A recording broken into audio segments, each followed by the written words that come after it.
Bonjour à tous et merci d'être venus. Au nom d'Azov Europe, donc, je vous remercie d'être venus. On organise cette conférence pour la sortie de notre magazine que vous avez pu trouver à l'extérieur. Donc pour ce magazine et pour la conférence, on a choisi le thème des relations entre les États-Unis et l'Union européenne. Je sais que c'est un sujet vraiment très chaud et d'actualité, mais je laisserai les intervenants parler de ça beaucoup mieux que moi.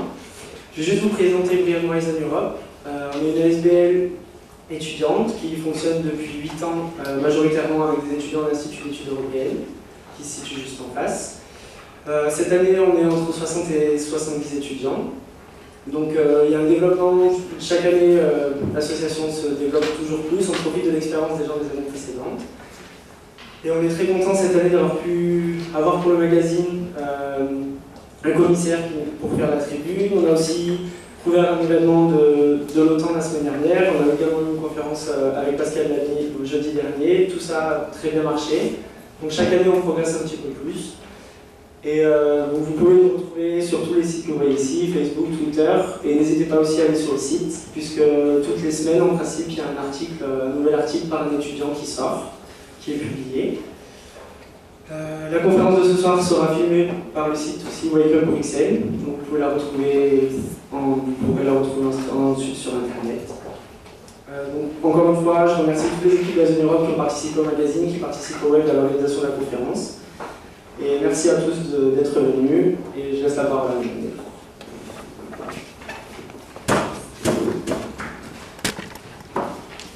Voilà, bonjour à tous. Vous le savez peut-être, je préside le département de sciences politiques.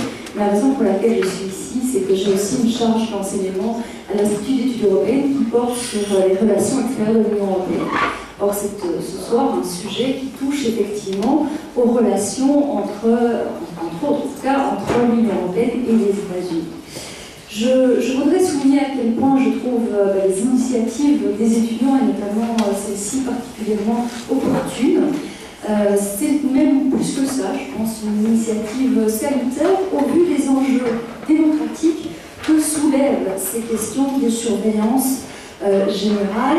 Donc c'est effectivement quelque chose qui touche à la nature même des régimes politiques, dans la mesure justement où cela affecte les relations de pouvoir entre ceux qui peuvent accéder à des données personnelles et ceux qui subiront les effets de ces nouveaux dispositifs de surveillance. Donc d'un point de vue de la science politique, évidemment, cela pose question et c'est extrêmement, lourd par rapport à la signification que peut prendre effectivement le renversement d'une liberté fondamentale qui est la liberté justement de se voir respectée par l'État ou par des organismes la vie privée. Donc ça c'est vraiment un enjeu évidemment fondamental. C'est un enjeu aussi au-delà d'un enjeu simplement citoyen, un enjeu de compréhension pour les étudiants parce que ce dont on va parler ce sont des dispositifs extrêmement complexes pour le citoyen lambda qui, je m'en rends compte, a quelques difficultés à saisir les tenants et aboutissants de ces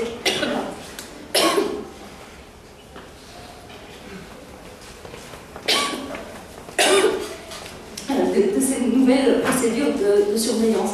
Et je m'en suis rendu compte notamment en organisant avec mes collègues du REPI. Je crois que je suis allergique à la crème. En organisant avec mes collègues de l'EPI une rencontre entre Gilles de Kerkhove et Didier Bigot et Sergio Carrera qui venaient justement d'élaborer une note de réflexion sur les dispositifs de surveillance.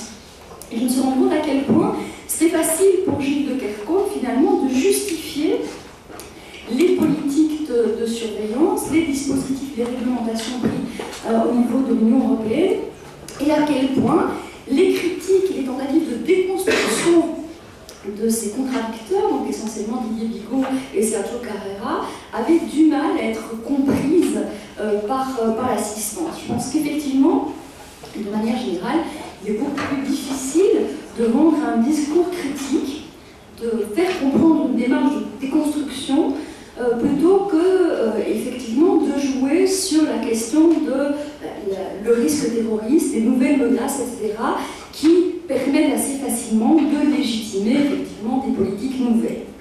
Voilà moi ce qui m'interpelle à titre personnel. J'ai beaucoup travaillé sur les stratégies de lutte contre le terrorisme, à la fois les stratégies américaines et européennes, et je me rends compte effectivement à quel point ces discours politiques majoritaires permettent de justifier finalement de nouvelles dispositions juridiques, de nouvelles règles, sous prétexte justement de l'existence de nouvelles menaces ou de trous noirs juridiques qui ne permettraient pas de réglementer ces activités. Or, s'agissant de la surveillance, vous savez qu'il y a un certain nombre de règles européennes et internationales qui permettent de protéger la vie privée des citoyens. Et là, je fais appel notamment à mon éminent collègue François Dubuisson du Centre de droit international, qui a très bien démontré dans une note récente qu'il n'y avait absolument aucun trou noir juridique. Il y a des règles qui s'appliquent et il n'y a aucune raison politiquement de les considérer comme obsolètes. Donc c'est quelque chose qu'on a entendu dans le cadre de la guerre d'Irak en disant voilà, les règles du droit international, les règles de la Charte des Nations Unies sont dépassées par l'existence de nouvelles menaces. C'est quelque chose que, en tant qu'étudiant et en tant que citoyen, vous êtes appelé quand même à questionner, qui moi, je vous disais, m'interpelle. Ce qui m'interpelle aussi, c'est la légitimation de pratiques que je qualifierais d'illibérales, donc qui se construisent par référence majoritairement à la menace terroriste, alors même qu'elles répondent à des préoccupations qui sont bien plus larges dans le domaine économique, dans le domaine diplomatique, de l'activisme politique au sens large.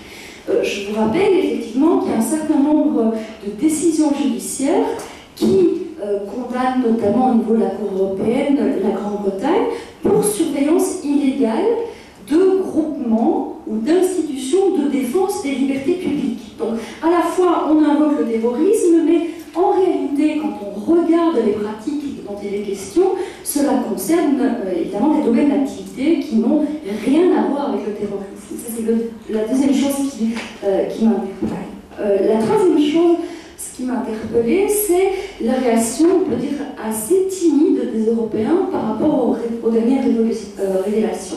Il me semble qu'il y a là une politique d'apaisement qui me semble un petit peu contradictoire avec le credo européen, justement, d'être une espèce de phare des libertés fondamentales et de la démocratie au niveau international. Et enfin, et j'en terminerai par là, il me semble qu'on est aujourd'hui confronté à quand même un changement de paradigme dans la lutte contre le terrorisme ou contre les menaces.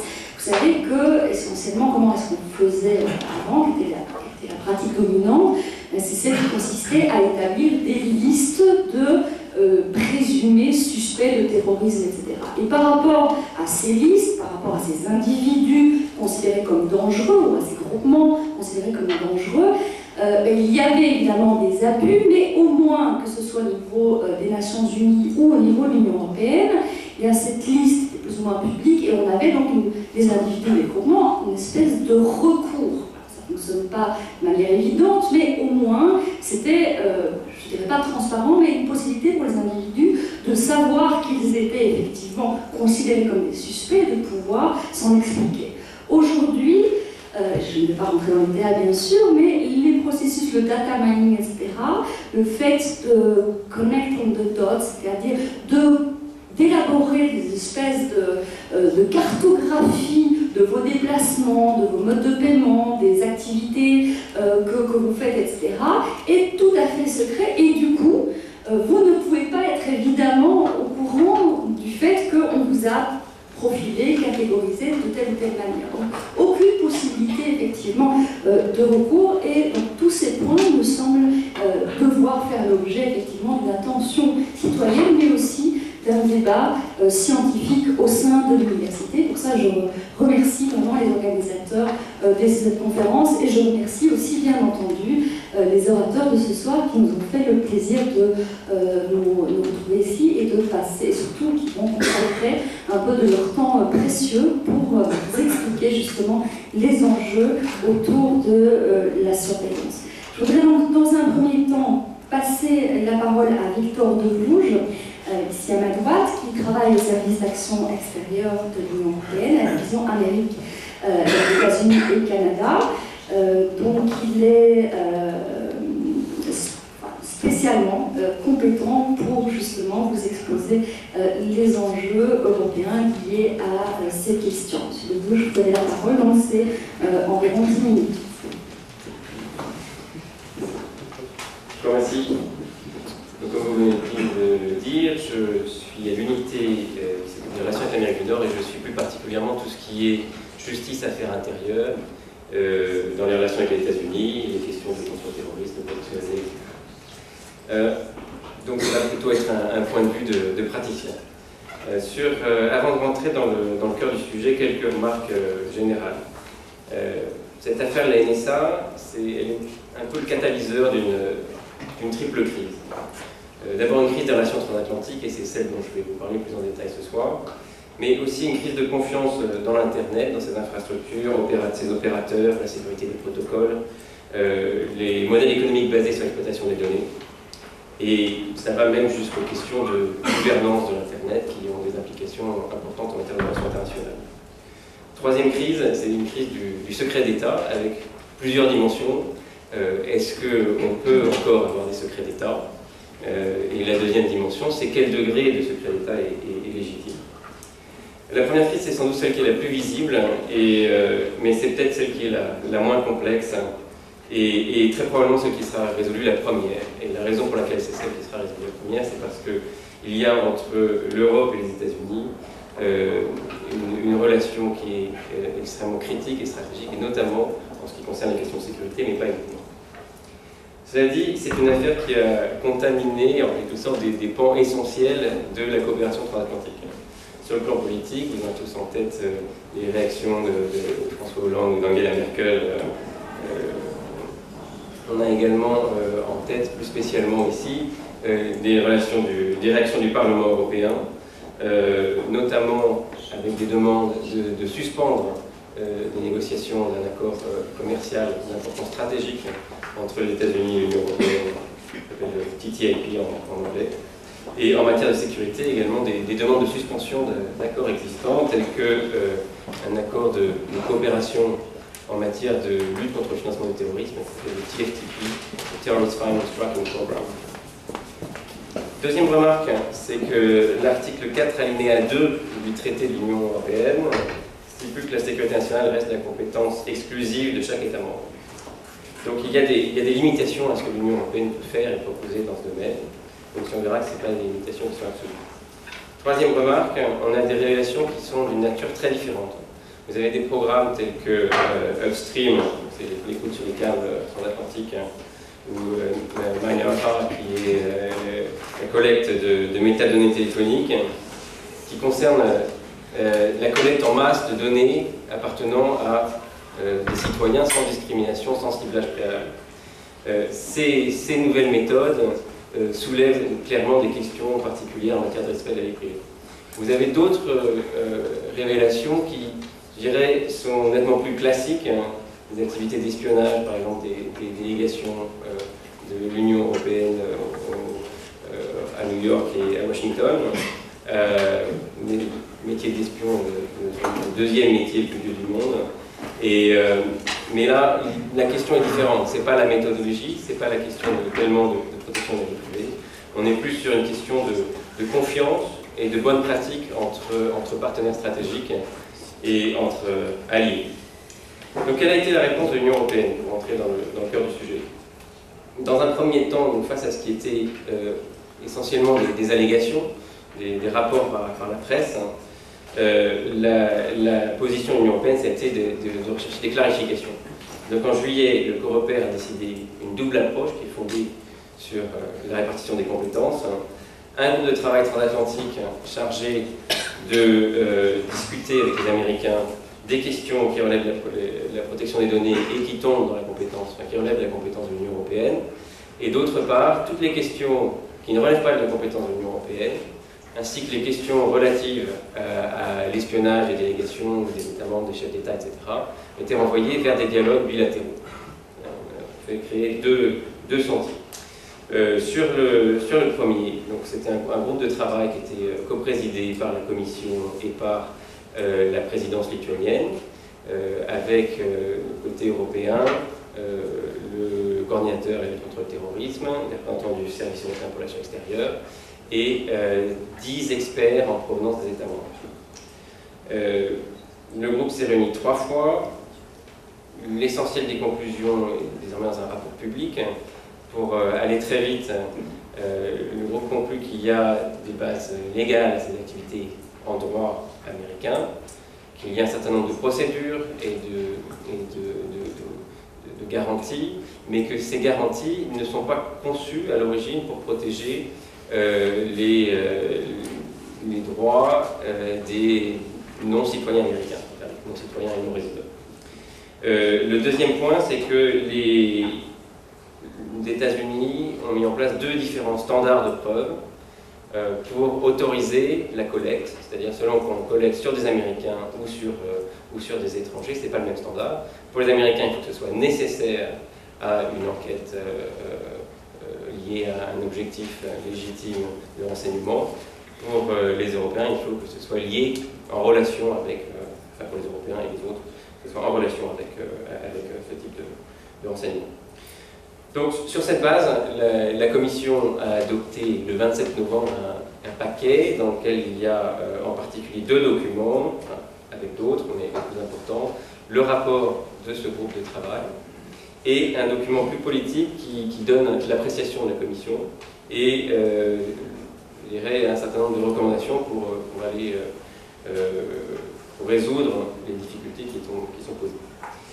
Ce document, c'est une communication qui est intitulée « Rétablir la confiance dans les flux de données transatlantiques ».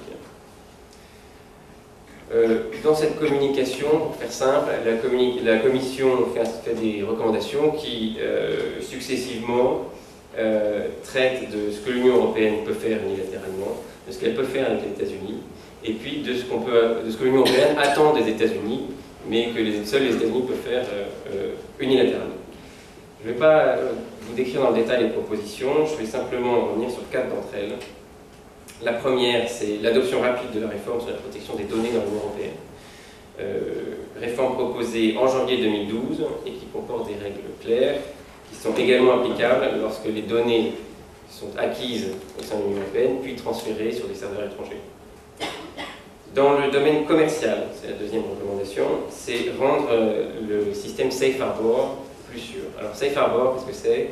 C'est un système mis en place par les autorités américaines auquel les entreprises américaines peuvent s'engager, dans lequel les entreprises américaines peuvent s'engager sur une base volontaire. Et en gros, à quoi ça sert? Ça sert à transposer sur la base du volontariat les règles de protection des données européennes qui avaient été établies par la directive de 1995 sur la protection des données.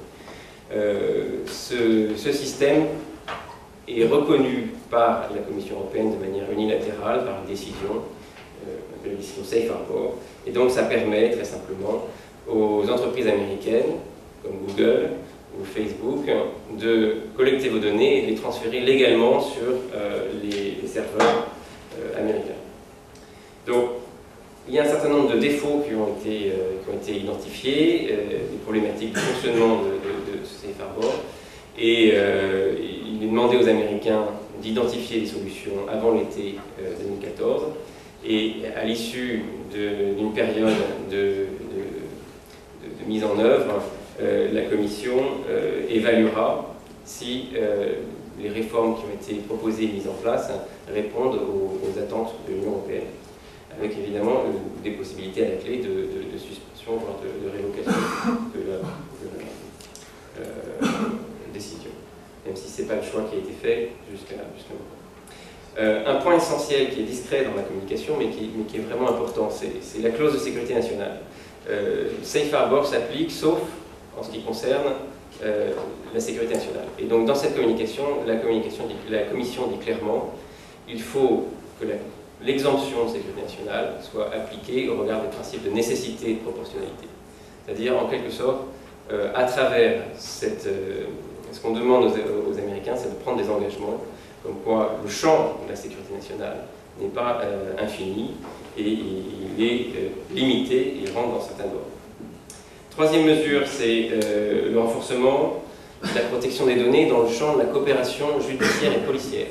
Il y a une négociation en cours d'un accord ombrelle sur la protection des données, c'est-à-dire une session de négociation demain. Et ce qu'on demande aux Américains, c'est de conclure rapidement ces négociations, et pas simplement de les bâcler. On demande qu'il y ait des droits effectifs pour les Européens, y compris la possibilité d'accéder à un tribunal pour demander réparation en cas d'abus dans l'utilisation des données. Quatrième point, on demande aux Américains de répondre à un certain nombre de préoccupations dans le cadre de la revue qui a été lancée par le président Obama sur ces programmes de surveillance. Et dans ce cadre-là, les demandes sont simples. On demande que les citoyens européens bénéficient des mêmes garanties que les citoyens américains. Comme c'est le cas en Europe, le droit européen s'applique sans considération de la nationalité, notamment la Convention européenne de sauvegarde. En parallèle, le Parlement européen a lancé une enquête spéciale sur la surveillance électronique de masse des citoyens européens. Madame Berger vous en dira un mot. Et voilà, en quelques mots, rapidement, les propositions de la Commission. Alors juste en conclusion, quelques remarques peut-être un peu plus qualitatives sur où est-ce que nous en sommes et où est-ce que nous allons dans la relation transatlantique. Je crois qu'à l'origine, la réponse de l'administration américaine s'est focalisée sur le citoyen américain. Vous vous souvenez peut-être d'Obama expliquant ne vous inquiétez pas, ces programmes ne concernent pas les Américains. Je crois que ce genre de remarque a plutôt augmenté le sentiment d'incompréhension de ce côté de l'Atlantique. Il y a eu un véritable tournant autour de la semaine du 20, entre le 20 et le 25 octobre, pour faire simple. Avec les révélations d'abord sur l'espionnage du portable d'Angela Merkel et toute une série d'événements qui se sont enfilés. Le 23 octobre, le Parlement européen a adopté une résolution demandant la suspension de l'accord SWIFT sur le financement du terrorisme. Le 24 octobre, les 28 chefs d'État et de gouvernement en marge du Conseil européen ont adopté une déclaration qui précise que le partenariat transatlantique doit être basé sur le respect et la confiance, y compris en ce qui concerne le travail des services secrets. Et cette même semaine, il y avait des délégations à Washington, Viviane Reding, 2 délégations parlementaires. Et je crois qu'à partir de là, l'attitude des Américains a changé. Et on l'a véritablement ressenti. On a commencé à reconnaître la légitimité d'un certain nombre d'inquiétudes européennes. Et le 18 novembre, il y a eu une réunion ministérielle entre la vice-présidente Reding, la commissaire Malmström et l'avocat général Eric Holder pour discuter de ces questions qui s'est passé dans une atmosphère beaucoup plus positive avec des ouvertures américaines sur un certain nombre de sujets. Je crois qu'en parallèle, toutes les institutions de l'Union européenne ont contribué à une vaste campagne diplomatique pour expliquer quelles étaient les inquiétudes des Européens et comment est-ce qu'elles pouvaient être prises en compte dans le cadre de la revue commandée par le président Obama. Donc il est un peu trop tôt pour tirer le bilan de l'action européenne, mais on a une inflexion qui est ressentie. Le panel qu'Obama avait chargé de formuler des recommandations a rendu son rapport la semaine dernière, avec plus de 40 recommandations. Pour l'instant, le rapport n'est pas public. La Maison-Blanche va examiner le rapport et dans le courant du mois de janvier, le rapport sera publié et il y aura un certain nombre de recommandations et de décisions qui seront prises. Je crois qu'on sera évidemment très attentif à ce que le président Obama dira à ce moment-là. Voilà ce que je souhaitais vous dire en termes de réponse de l'Union européenne. Oui, donc effectivement, pas tout à fait une politique d'apaisement comme je l'avais suggéré, mais on pourra évidemment en discuter par la suite au moment de la séance des questions-réponses. Je vais maintenant donc passer la parole à Marie-Christine Berger, qui est députée européenne, membre du groupe Gauche Unitaire Européenne. Merci, bonsoir à tous et à toutes, et excusez-moi d'être arrivée avec un tout petit peu de retard, mais si j'ai bien compris, je suis arrivée pour entendre l'essentiel de vos remarques. D'entrée de jeu, je vous dirais que je ne partage pas votre optimisme, et que je ne suis pas la seule au Parlement européen, que les institutions européennes sont composites et que depuis l'origine, le Parlement européen a une vigilance extrême sur ces questions-là. Je dis souvent, moi, que l'Union européenne est capable du meilleur et du pire et qu'en ce moment, elle nous montre plutôt son pire visage. Je pense que la question de la protection des données est un bel exemple en la matière. Peut-être que j'aurais pu préciser que je suis militante des droits de l'homme depuis 30 ans et que je travaille sur ces questions depuis 30 ans.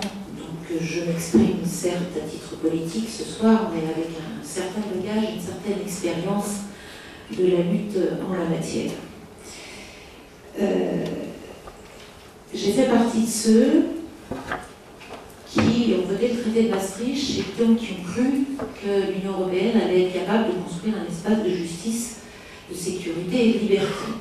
C'est sur cette base, d'ailleurs, qu'a été votée, qu'a été décidée la directive de 95, d'une certaine façon, qui reste le socle de base en matière de protection des données et qui a longtemps été un exemple pour le monde entier en la matière. Depuis 1995, vous êtes jeune, mais vous savez que les technologies en la matière ont quelque peu évolué.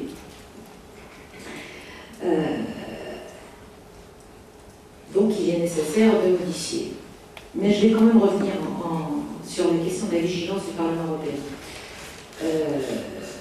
La première fois que le Parlement européen s'est saisi de cette question, c'était en 2001.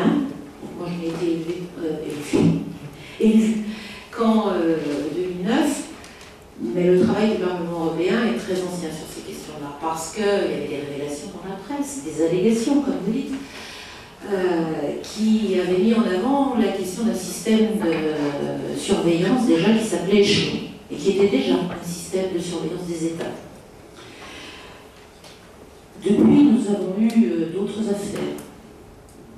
On a eu SWIFT, ça c'était déjà sous la précédente mandature et nous avons continué sous celle-là. SWIFT, c'est la question du transfert des données bancaires. Nous avons eu PNR. PNR, c'est les données des passagers aériens.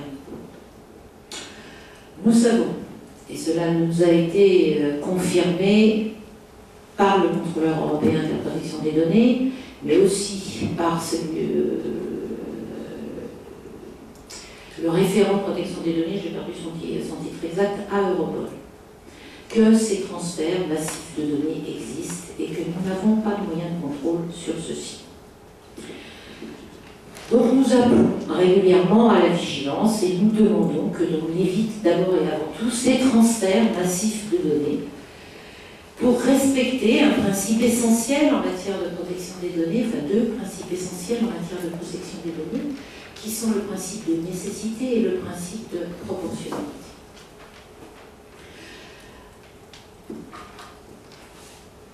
Prix-Messara, c'est pas octobre 2013, c'est juin 2013. Les révélations dans le Guardian. Les révélations de M. Snowden dans le Guardian. À ce moment-là, le Parlement européen a réagi et a effectivement mis en place une commission d'enquête sur l'ampleur des révélations mises en avant par Prix-Messara. Pour ceux qui, au Parlement européen, suivent ce dossier depuis plusieurs années, je dirais malheureusement, il n'y avait rien de nouveau. Il y avait juste une révélation au public de l'ampleur du système d'espionnage mis en place par les États-Unis par rapport aux citoyens européens. Si vous avez besoin de preuves, vous allez voir sur le site du Parlement européen et vous verrez qu'à de multiples reprises, le Parlement européen a alerté.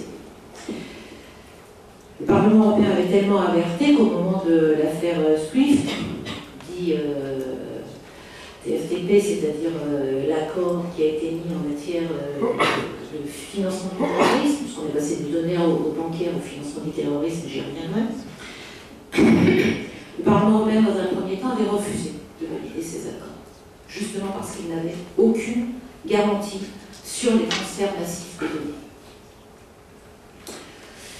Il y a eu des discussions, le Parlement européen, le Conseil, la Commission, et 3 mois plus tard, le Parlement européen a cédé, sans qu'il n'y ait la moindre avancée en la matière. Et effectivement, une des principales questions posées, qui est toujours la question posée, c'est que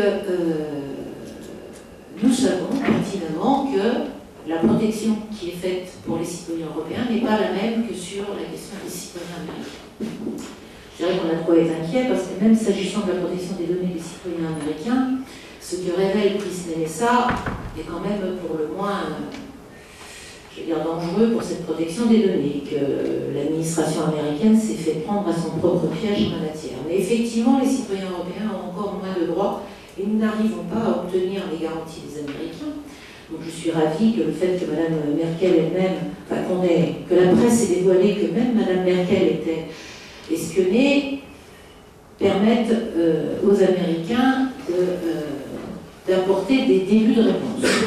Je suis quand même étonnée par ailleurs que Mme Malmström, venant présenter les travaux de la Commission devant le Parlement européen, ne nous a pas du tout tenu ce langage-là, mais qu'elle nous a expliqué que tout allait bien, qu'il y avait eu des rencontres entre l'administration européenne et l'administration américaine, et que la confiance était rétablie. Je reprends votre propre vocabulaire, et qu'ils avaient toutes les preuves qu'il n'y avait aucun problème. J'ai dit dans ma réaction, mais on était assez unanime au Parlement européen en la matière, que c'est un peu comme si on demandait au renard de vérifier si la porte du poulailler était ouverte ou fermée. On demande à l'administration américaine de dire si les citoyens européens ont bien eu leurs droits violés en la matière. On a un peu considéré au Parlement européen, en commission liberté civile, qu'on se moquait du monde, parce que ce n'est pas des garanties. Si vous avez besoin de preuves, vous allez voir les travaux, les différents rapports qu'a publié la Commission à ce moment-là. Dans ces rapports, notamment en annexe de ces rapports, il y a la liste de toutes les affaires sur lesquelles on a transféré les données de citoyens américains. Point. On ne nous dit pas en quoi il y a eu des enquêtes. On ne nous dit pas en quoi il était nécessaire et proportionné de demander des données des citoyens américains. On a juste une liste. Alors il y en a beaucoup d'enquêtes dans lesquelles on a demandé des transferts de données. Moi, je ne trouve pas ça rassurant. Et je ne trouve pas que c'est un élément qui rétablit la confiance.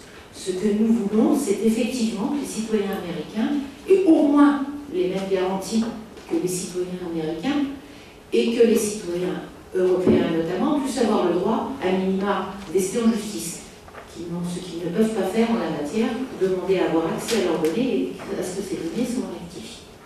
Donc on a tout un panel en la matière qui est loin d'être rassurant. J'espère que dans le cadre de la nouvelle législation que nous sommes en train d'examiner, sur lequel le Parlement européen a été très vigilant, là encore, nous allons pouvoir avancer. Nous allons pouvoir avancer notamment avec le Conseil, parce que sur ce sujet, nous sommes en codécision avec le Conseil. C'est-à-dire que la Commission a proposé un texte, vous y avez fait référence, le Parlement européen l'a examiné, a adopté la directive en renforçant, conformément à ce qui sa tradition, je dirais, en la matière, les exigences par rapport à la protection des données des citoyens européens. Mais pour le moment, nous sommes un peu au point mort. Pourquoi nous sommes au point mort? Parce qu'un certain nombre d'États membres ne veulent pas discuter de cette nouvelle directive. Ils ne veulent pas notamment discuter de cette nouvelle directive parce qu'ils n'ont déjà pas transposé les précédentes, notamment celle sur les télécommunications, qui est pourtant très ancienne. Nous venons d'avoir une décision de la Cour de justice en la matière, qui notamment, sur le non, d'abord la décision, nous avons la position du procureur de la Cour de justice en la matière, qui d'une certaine façon donne raison au Parlement européen, notamment sur la question du droit à l'oubli, parce que le principal problème que nous avons avec les États-Unis, c'est que nous ne savons pas pendant combien de temps sont gardées ces données. Et que le procureur de la Cour de justice a notamment réaffirmé la nécessité qui est contenue dans la directive sur les télécoms du droit à l'oubli, de l'interdiction de conserver les données au-delà d'une durée d'un an.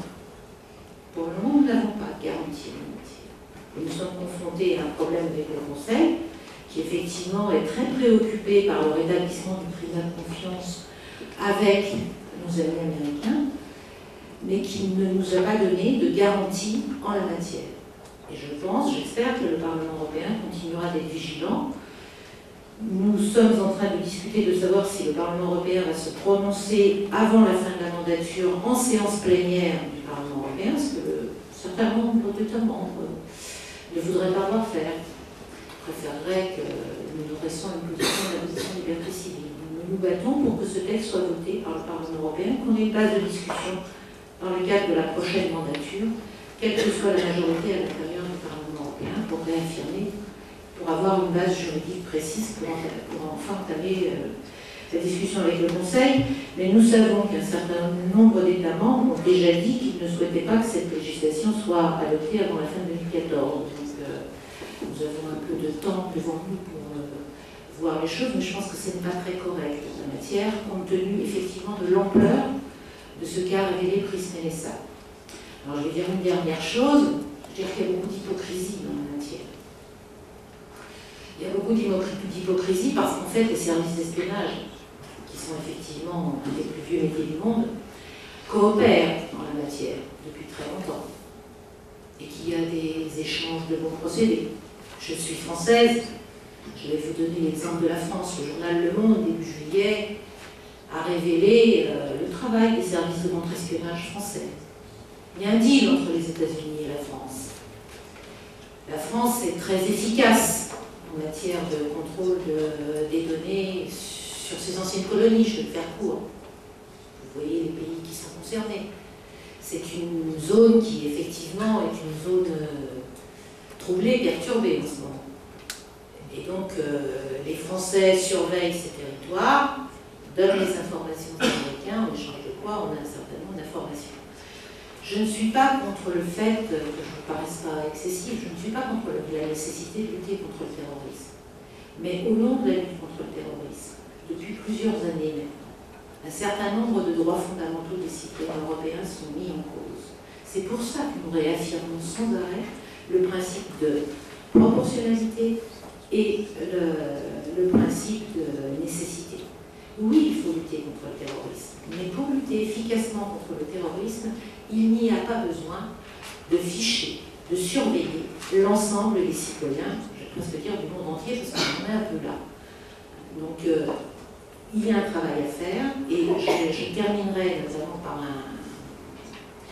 ce qui nous a été dit par un ancien responsable de la NSA dans le cadre de la commission d'enquête Prism-NSA, qui est l'un de ceux qui, avant Edward Snowden, avait révélé déjà dans la presse américaine ce qui se passait dans les services d'espionnage américains, qui a été licencié, bien évidemment, de la NSA, mais qui nous a dit parallèlement qu'il y avait les moyens, les outils aujourd'hui, pour permettre ce contrôle efficace, plus efficace, respectant le principe de nécessité et de proportionnalité, qu'il n'y a pas besoin pour cela de faire des transferts massifs, qu'il suffit d'avoir des opérations ciblées. Et c'est cela que nous demandons avant tout au Parlement européen, avec, en l'état actuel des choses, une majorité au Parlement européen. Et je suis plutôt fière que sur ces questions-là, le Parlement européen soit fidèle à sa tradition, même s'il y a de temps en temps des reculs que je regrette. Merci beaucoup pour cette contribution qui éclaire sous un autre jour les enjeux liés à la surveillance des citoyens européens. Je vais maintenant passer la parole à James Waterworth, qui est vice-président pour l'Europe d'une association qui s'appelle Computer and Communication Industry Association. Vous avez aussi 10 minutes. Merci, bonsoir tout le monde. Donc je vais d'abord expliquer ce que je fais et qui je représente. Donc l'association est une association qui représente des sociétés Internet, des technologies. Et donc si je vous dis des noms, il y a des sociétés qui sont tout à fait concernées par ce sujet, comme eBay, Yahoo, Google, Facebook, Microsoft, mais pas que des sociétés américaines, des sociétés européennes, japonaises, coréennes. Donc on a un point de vue tout à fait international, et nous avons des bureaux ici à Bruxelles, à Genève et à Washington, aux États-Unis. Donc c'est un peu pour comprendre l'intérêt que je représente, qui est plutôt un intérêt économique. Ce qui ne veut pas dire que l'intérêt du citoyen et des libertés n'est pas important, mais mon travail, c'est de représenter les enjeux économiques. Donc je vais d'abord commencer avec un petit sondage pour la salle. Parce que quand on parle de ce sujet, nous, les sociétés, on craint, beaucoup de gens craignent que un des effets, ce n'est pas que sur les citoyens, mais aussi sur le consommateur. et la confiance qu'a le consommateur dans notre technologie. Et cette confiance peut être la confiance d'une entreprise qui utilise des technologies, il peut être bien sûr aussi la confiance du consommateur normal. Donc, je voudrais vous poser la question, est-ce que vos comportements envers ce que vous mettez sur Internet, les services gratuits que vous mettez sur Internet, a changé depuis 6 mois? Levez la main si vos comportements ont vraiment changé. Donc on a 5, 6, 7, 8. Merci. Et puis levez la main si rien n'a changé depuis 6 mois, ou plus ou moins rien. Beaucoup plus. Donc, j'ai demandé 2-3 fois qu'il n'est pas scientifique, mais je suis souvent avec les salles, surtout de jeunes, j'ai eu la même réponse. Ce n'est peut-être pas le cas avec des entreprises et des gouvernements, c'est-à-dire le secteur public, les services de santé, les services de l'éducation, beaucoup de services qui craignent beaucoup plus, je crois, que leurs données passent dans les mains, que leurs secrets passent dans des mains où ils ne devaient pas être. Quel est notre avis sur ce sujet? Ce sujet, c'est clairement un scandale. Pourquoi est-ce un scandale? Pour nous, ce que les révélations d'Edward Snowden montrent, c'est que les contrôles qui doivent être en place, d'abord, commençons par les États-Unis, les contrôles qui doivent être en place aux États-Unis ne paraissent pas être en place. Il paraît y être très peu de contrôles, très peu de surveillance du système. Moi, j'ai eu l'occasion de participer la semaine dernière, mercredi semaine dernière, à une audition qu'a fait mon boss au Sénat américain, devant les sénateurs, devant la communauté de justice, où les sénateurs demandaient d'évaluer certaines réformes du système. Et une partie du débat était ciblée sur est-ce qu'il doit y avoir un avocat pour la Constitution et pour la liberté des gens, et non pas seulement un avocat pour les services secrets devant les juges. Et nous croyons que c'est certainement une très très bonne idée, quelque chose qui n'a pas lieu maintenant. Mais une chose qui est très très importante à rappeler, c'est que ce débat, comme beaucoup de débats, est ciblé sur l'interdépendance entre l'Europe et les États-Unis. Mais l'Internet n'est pas une chose entre deux continents. C'est une chose entre tous les continents, tous les États, toutes les entreprises.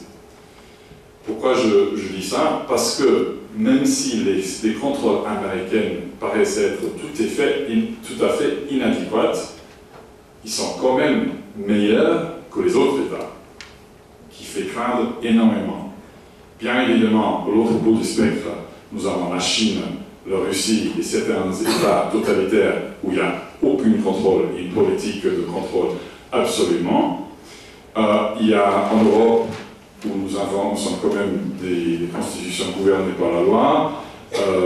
Prenons l'exemple des 2 États membres de l'Europe qui sont le plus sophistiqués dans cette matière, la France et la Grande-Bretagne, qui investissent le plus dans ce système. Le contrôle national est presque invisible. Le contrôle international, par exemple, comme Madame vient de dire, dans les ex-colonies, est inexistant. Donc, moi j'ai une chose qui me fait peur, c'est que l'idée, que vous avez dit dans votre remarque au début, de pouvoir contrôler les espions, le problème avec les espions, bien évidemment, c'est que les espions trouvent une manière de ne pas être contrôlés. Alors, qui peut nous protéger, nous tous, les sociétés, les citoyens, contre les abus du système, des espions? Ce n'est que les gouvernements qui peuvent nous protéger contre les gouvernements. Ce n'est que le gouvernement belge et les autres institutions comme le Parlement européen qui encouragent, qui poussent, qui peuvent finalement nous protéger. Parce que, malheureusement, ce n'est pas les sociétés. Je vais vous donner certains exemples de la lutte que fait cette société pour protéger les consommateurs, mais finalement, ils sont obligés par la loi de faire certaines choses. La semaine dernière, c'était lundi la semaine dernière, nos sociétés, les sociétés que nous représentons et certains autres, ont publié 5 principes que vous pouvez, si vous lisez dans les médias, vous les avez trouvés. 5 principes qui proposés aux autorités américaines pour améliorer le système actuel, pas seulement aux autorités américaines, mais aux autorités mondiales. Donc les 5 principes de réforme sont d'abord de limiter la collection de données à des cas spécifiques et pas de recoter des données en gros. 2, d'avoir plus de contrôle, je ne sais pas comment dire en français, checks and balances, de contrôle, de procédures pour contrôler, pour contrôler et que les juges qui revoient des décisions pour permettre l'espionnage soient vraiment indépendants du gouvernement. Troisièmement, la transparence. La transparence, c'est-à-dire que les États publient ce qu'ils ne veulent pas faire, le nombre et le type de demandes qu'ils font envers les sociétés télécoms, les sociétés Internet, et que les sociétés Internet soient permis de publier, par exemple, le nombre de demandes qu'ils reçoivent des autorités et le genre de demande. C'est-à-dire, est-ce que c'est de la police locale, est-ce que c'est des espions, quel genre de demandes ils reçoivent.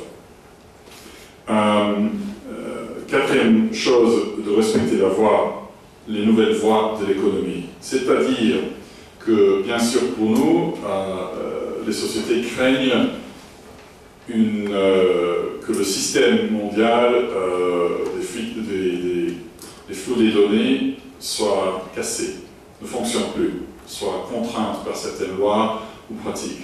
Ce qui serait économiquement dommage. Si je vous dis par exemple que le nombre d'emplois dans le monde qui sera lié à l'économie Internet va accroître de 32 millions d'emplois d'ici 4 ans, vous allez voir que c'est très très important l'économie numérique.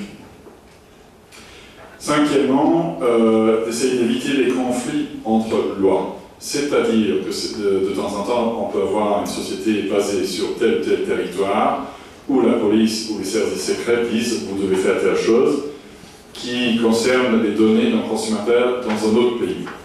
Qu'est-ce que la société va faire? Parce que s'ils donnent les données, ils sont en conflit avec la loi dans le territoire du consommateur. Donc ce problème est impossible à résoudre pour une société. Donc, pour conclure, une chose qui m'est claire et qui n'est pas toujours claire, je crois, aux États-Unis, c'est que les États-Unis,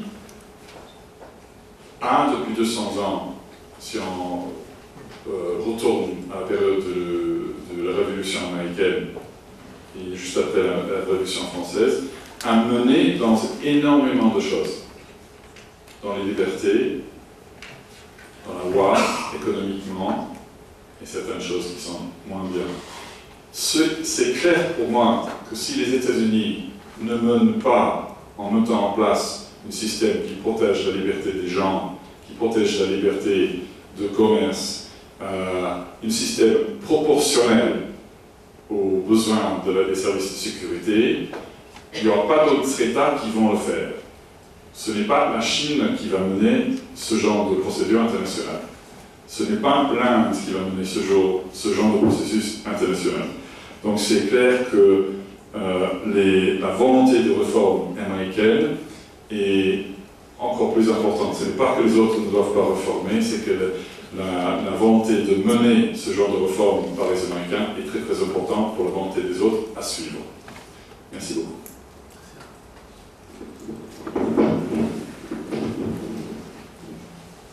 Merci beaucoup pour cet éclairage de cette fois sur les enjeux économiques. C'est vrai que c'est un aspect qu'on n'a pas l'habitude d'entendre aussi. Ces enjeux-là sont bien sûr importants pour les Européens, mais au-delà même pour les sociétés informatiques. Et c'est vrai que je revoyais un peu l'article dans Le Monde sur l'heure de la revanche pour les lanceurs d'alerte qui donnaient la parole à 3 lanceurs d'alerte, les whistleblowers, comme on les appelle aujourd'hui, et qui sont des hackers assez renommés, qui avaient de longue date éveillé justement les critiques, les essayant d'expliquer effectivement aux populations européennes et américaines les dangers de cette surveillance et qui en appelaient en fait leur solution à la création de logiciels libres, de formes de cryptage, etc., qui sont sans doute d'une certaine manière un peu une menace effectivement aussi pour les sociétés qui ont pignon sur eux. Donc maintenant, on va terminer ce tour de table avec l'intervention de Élise Latifi, qui est Legal Officer à EDPS, donc c'est European Data Protection Supervisor. Alors, vous allez d'abord expliquer ce que c'est, quels sont aussi les enjeux de cette institution. Merci. Merci beaucoup et merci pour l'invitation ce soir. Donc, effectivement, je travaille pour l'EDPS, le contrôleur CEPD, contrôleur européen de la protection des données. Le contrôleur européen de la protection des données, c'est l'autorité européenne de protection des données. Vous savez qu'il y a une autorité de protection des données dans chaque État membre de l'Union européenne. Et il y en a une aussi pour les institutions européennes. Quel est notre rôle? Donc, le premier rôle, c'est de vérifier tous les traitements, donc les fichiers de données personnelles qui sont mis en œuvre par les institutions européennes, donc le Parlement, la Commission et le Conseil.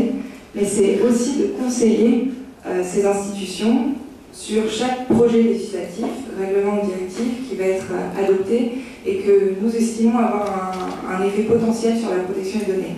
Comment se passe ce conseil? En amont, en discutant avec eux et en pointant du doigt sur certains textes les risques qu'il peut y avoir et en leur rappelant les grands principes que nous suivons, les règles d'or de la protection des données, et également en rendant des avis que vous pouvez trouver sur le site du contrôleur européen de la protection des données, sur chaque texte sur lesquels on estime qu'il y a vraiment un risque important. Donc ce soir le thème c'était liberté contre sécurité, un nouveau dilemme pour l'Europe, et c'est intéressant parce que c'était un thème différent du titre exact de la revue qui est sortie, qui était USA is watching you.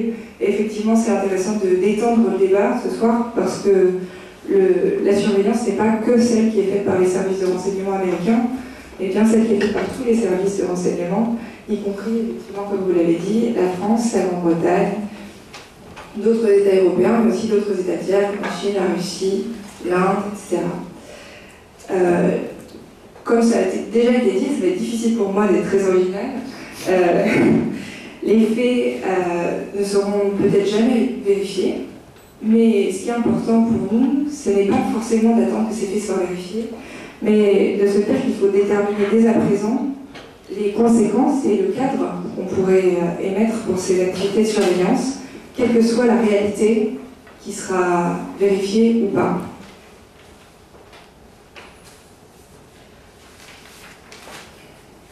Donc, les activités de surveillance et de renseignement existent, elles ont toujours existé et elles existeront toujours. Effectivement, comme il a déjà été dit ce soir, le but n'est pas de les arrêter, de toute façon on n'y arrivera pas, clairement, mais de poser des limites. Comment poser ces limites? Je dirais en définissant ce qui est acceptable et ce qui est inacceptable. Qu'est-ce qui est inacceptable pour vous, pour nous, dans ce scandale? C'est l'échelle de la surveillance qui est mise en place, une surveillance de masse, sans critères, sans ciblage, c'était déjà été dit. Le nombre important aussi d'entreprises du secteur privé qui, même si aujourd'hui elles manifestent leur intérêt pour la protection des données, ont été associées, impliquées de façon active ou passive, hein, bien sûr, je ne suis pas en train de... Lorsque les données ont été interceptées, alors soit directement parce qu'elles transfèrent effectivement des données de leurs serveurs européens sur les serveurs américains, soit de façon passive quand les données sont carrément interceptées avant le transfert ou au moment du transfert au niveau des tuyaux des pipelines. Quel est l'enjeu pour nous aujourd'hui? C'est de faire respecter les principes de l'état de droit, tels que, au moins au sein de l'Union européenne, on les considère. Et quels sont ces principes? C'est la transparence, qui n'existe pas aujourd'hui, le principe d'une base légale pour toute activité de surveillance ou toute enquête qui est mise en place, la démonstration, comme ça a déjà été dit, de la nécessité et de la proportionnalité. D'où nous viennent ces principes? C'est un principe qui existe pour tout état de droit et qui sont renforcés par la Convention européenne des droits de l'homme et par la jurisprudence de la Cour européenne des droits de l'homme. Et ça permet d'en venir à quelle est la loi applicable aujourd'hui, quelle est la règle applicable à ces activités de surveillance. Alors oui, comme ça a été dit, les traités, l'article 4.2 du traité de l'Union européenne exclut la compétence de l'Union européenne en matière de sécurité nationale. La directive 95-46, aussi de 95 sur la protection des données, exclut cette compétence. Mais ce n'est pas si simple. Pourquoi? Parce que déjà, ça implique une définition qui n'existe pas aujourd'hui de la sécurité nationale, et une définition stricte. Parce que si la sécurité nationale doit être une exception, elle doit être d'interprétation stricte. Donc ça demande un débat clair et peut-être une définition qui pourrait être donnée éventuellement par les institutions, et par un compte sur le Parlement et les institutions démocratiques pour la donner, et sur nous aussi pour aider dans cette définition et dans les limites qui sont posées. Deuxièmement, la directive de 95 ne s'applique certes pas à la sécurité nationale, mais elle s'applique bien aux entreprises. Et ces entreprises doivent respecter un certain nombre de principes. Parmi ces principes, les articles 25 et 26 de la directive posent des principes en matière de transfert de données en dehors de l'Union européenne à des États qu'on estime ne soit apporter une protection adéquate aux données, et dans ce cas-là on peut transférer, soit apporter une protection qui n'est pas adéquate, et dans ce cas-là on doit transférer de façon uniquement ponctuelle. Si on a un transfert de masse, il est illégal, s'il ne se fait pas dans le cadre d'un accord spécifique. J'espère que je suis claire parce que c'est un peu complexe. Et aujourd'hui, les accords spécifiques qui existent ne permettent pas un transfert de données de masse à des fins de sécurité nationale. Il y a le CEPACOR qui a été mentionné tout à l'heure, mais c'est des fins commerciales. Il y a les accords de coopération judiciaire, donc pas pour le renseignement, coopération judiciaire, c'est pas des services de renseignement.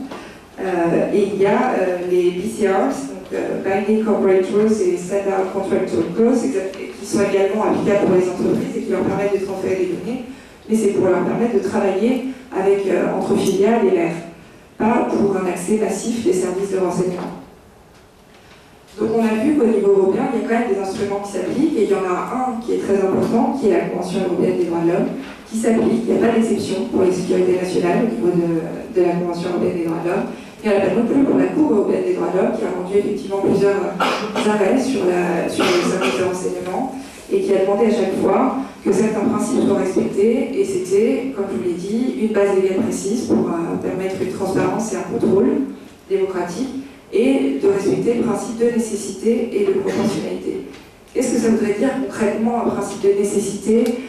Ça voudrait dire de démontrer, comme on le demande aujourd'hui, par exemple, aux services de police, puisque ça existe, il y a des restrictions pour les services de police, pas pour ceux de renseignement pour l'instant, mais on leur demande de justifier, par exemple, quand ils veulent accéder aux données de Yahoo ou de Gmail, d'une enquête en cours. Comment est-ce qu'ils peuvent en justifier? En montrant la commission du juge un mandat, par exemple, qui prouve qu'il y a une enquête en cours, et c'est pas juste parce qu'ils ont envie de vérifier les mails de leur petite amie ou d'accéder à une vidéo pour voir ce qui s'est passé la veille comme ça par simple curiosité. Donc ils doivent démontrer qu'il y a une enquête en cours.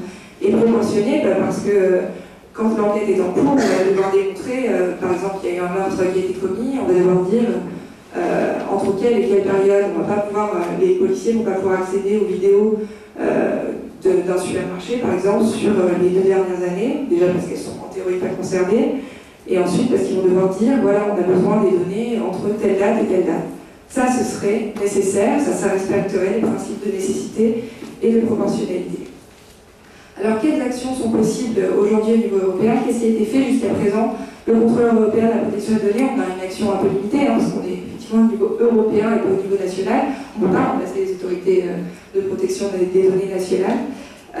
Mais on travaille en collaboration avec ces autorités-là, dans le cadre d'un truc qui s'appelle le groupe 29, et qui va, début 2014, rendre un avis sur les activités de surveillance, et je vous invite au moment où il sera publié sur le site du groupe 29 à le consulter. On a également travaillé avec les institutions européennes en se réunissant pour voir avec elles comment on pourrait améliorer la sécurité des systèmes d'information de ces institutions, parce qu'elles ont également été la cible de cette surveillance. Mais c'est aussi un travail qui est quotidien, et ça a été mentionné par la modératrice ce soir. C'est un travail quotidien parce que nous, on rend des avis sur toutes les lois qui impliquent un impact sur la protection des données. C'est-à-dire des choses qui, pour vous, peuvent paraître un peu insignifiantes, et c'est un peu ce qui a été démontré par le petit sondage, parce que vous allez autoriser votre géolocalisation sur votre smartphone en permanence, vous allez accepter de surfer sur Facebook sans vous préoccuper de la confidentialité, la politique de confidentialité. De même sur Google, sans vous préoccuper de cette politique-là. Vous allez vous géolocaliser quand vous avez un concert, vous allez... Voilà. Sauf que nous, on essaye de faire en sorte qu'il y ait des limites à ces choses-là, qu'on ne puisse pas, par exemple, géolocaliser en permanence, que surtout vous soyez informés quand vous êtes géolocalisé. Et c'est pour ça que, par exemple, aujourd'hui, vous avez sur vos smartphones, quand vous téléchargez une application, vous avez une information qui se met en place et qui vous dit, en gros, pour que vous soyez conscient de ce que vous êtes géolocalisé et que vous acceptiez cette géolocalisation ou que vous la refusiez.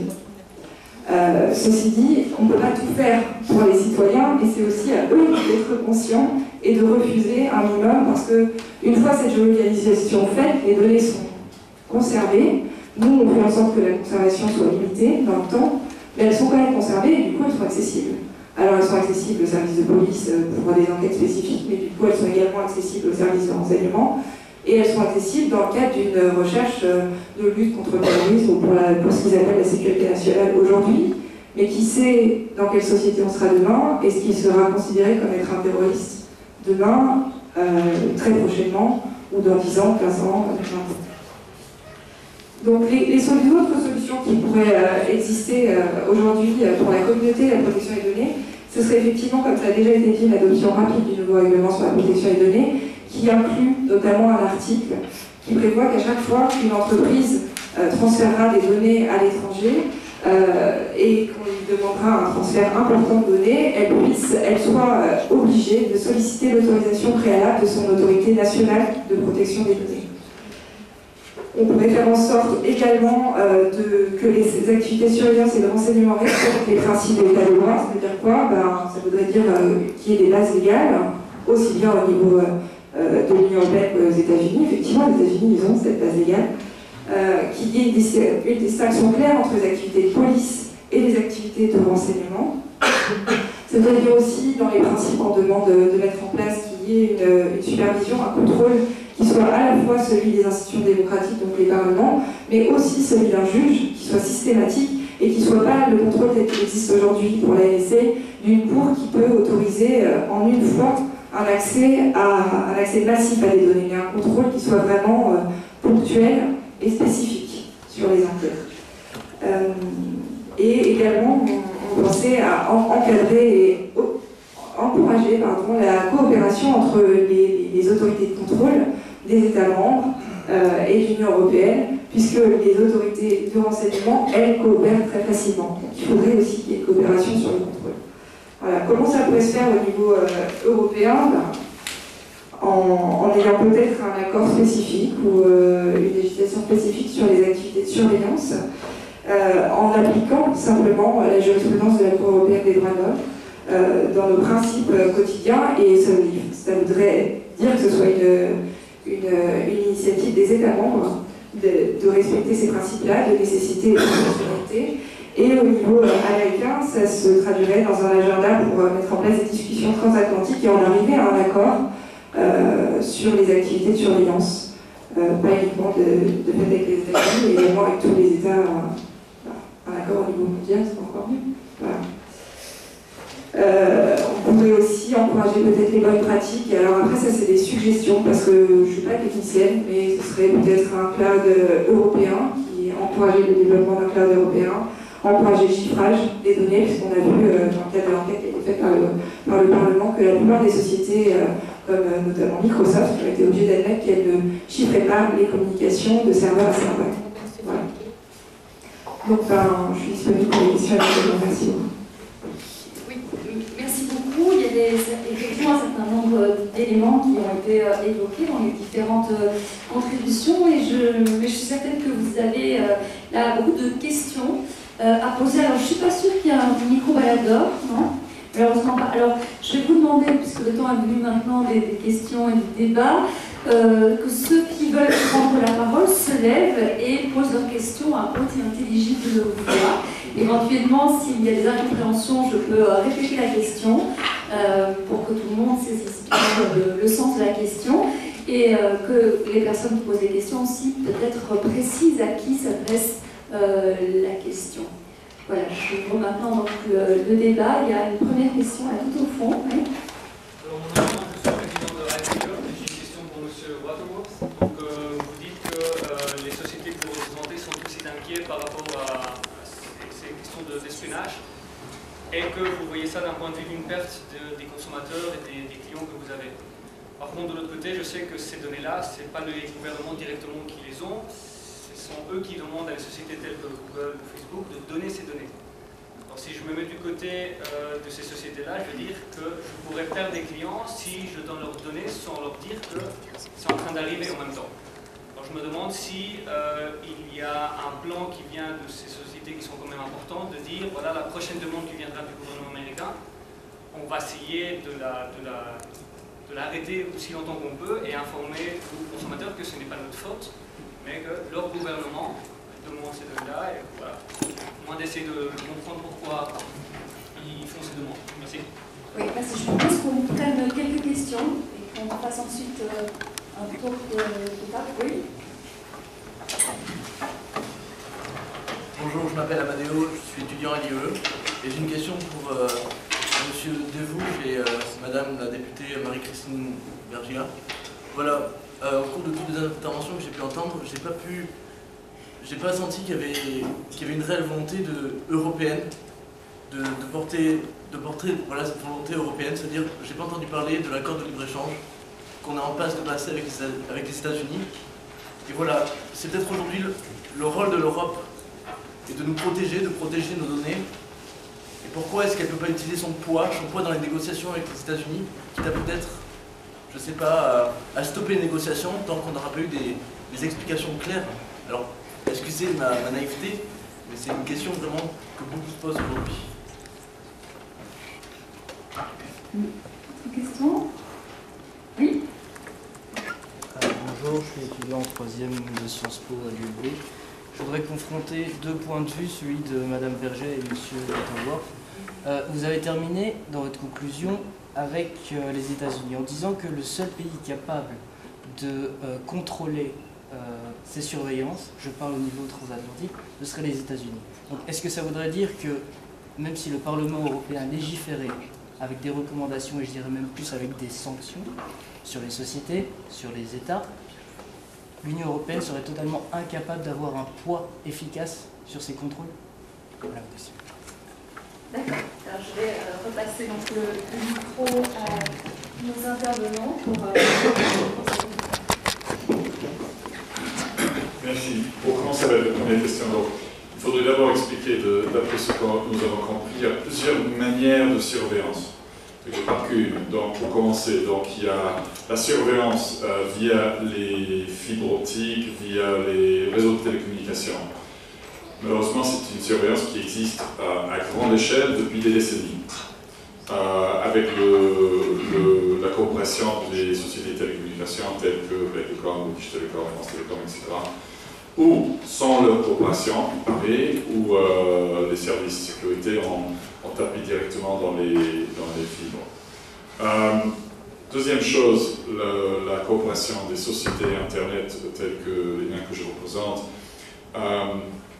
Donc, le plus gros problème, c'est que si on est, prenons exemple, une société américaine, et les services secrets américains viennent dire donnez-nous accès à ces renseignements sur vous, qui sont en Belgique. Si vous dites non, vous allez en prison. Donc vous devez faire le choix entre la coopération, qui veut dire que vous avez obéi à la loi américaine, ou protéger le consommateur. À tel point pouvez-vous aller sans aller en prison. C'est clair qu'il y a un problème, un conflit entre les lois. Mais ce n'est pas à dire qu'il n'y a pas d'action de société Internet pour essayer de protéger la liberté de citoyen et de consommateur. Il s'agit souvent de encryption, le chiffrage. Donc, une des scandales qui a été révélée, c'est que plusieurs services de renseignement essayent de casser le chiffrage qui est souvent mis sur des services pour le consommateur. Et ces dernières semaines, il y a eu plusieurs annonces par des sociétés Internet qui ont chiffré de façon différente et plus forte les transferts de données entre le consommateur et leur serveur, qui est nettement plus difficile pour les services d'espionnage à prendre sans permission. Ça ne protège pas contre une demande du juge pour donner certaines données. Il y a un troisième problème, si vous voulez, c'est-à-dire les standards. Les standards dans la technologie sont des standards souvent décidés par les secteurs privés, en coopération souvent avec des acteurs publics. Il y a eu des cas des services de renseignement qui ont participé dans le processus d'établir des standards techniques parce qu'ils voulaient qu'ils soient des faiblesses. C'est clairement un problème. Donc ça dépend, ce que peut faire une société, ça dépend du genre de réaction. Il y a certaines choses qu'il peut faire, certaines choses qu'il ne faut franchement pas faire. C'est pour ça que je dis, ce n'est que les gouvernements qui peuvent vraiment protéger contre les gouvernements. Venant à votre question, le droit de l'Union européenne, à mon sens, en regardant la réaction des différentes institutions de l'Union européenne et des États membres, il y a un problème de maturité du système et de division. C'est-à-dire que l'Europe n'est pas unie. Nous avons certains, ou beaucoup, ou tous les États membres qui font la même chose, à un niveau ou à un autre, avec certains ressources ou autres, qui ne sont pas d'accord avec l'avis souvent exprimé par le Parlement européen, qui est plutôt pour la protection du citoyen. C'est clair que ni la Commission européenne ni le Parlement européen a la responsabilité pour la sécurité. Donc ils sont libres de s'exprimer et de légiférer, mais ils n'ont pas tout le poids, tous les pouvoirs. Donc tout dans le système européen est des compromis entre tous les acteurs, et ceci n'est pas différent.